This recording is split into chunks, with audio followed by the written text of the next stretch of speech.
काही नाही, उन्हातान्हाचं फिरतोय.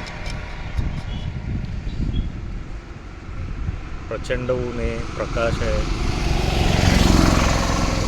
म्हटलं तांब्याच्या बाटलीतलं पाणी प्यावं.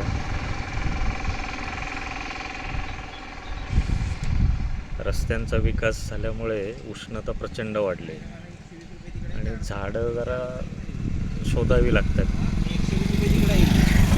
सावलीसाठी थांबायचं म्हटलं तर खूप लांब जाऊन मगच एखादं झाड सापडतं.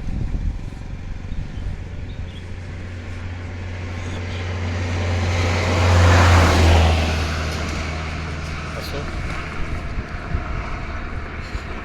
भेटूयात वेळ असेल तर, नाही का?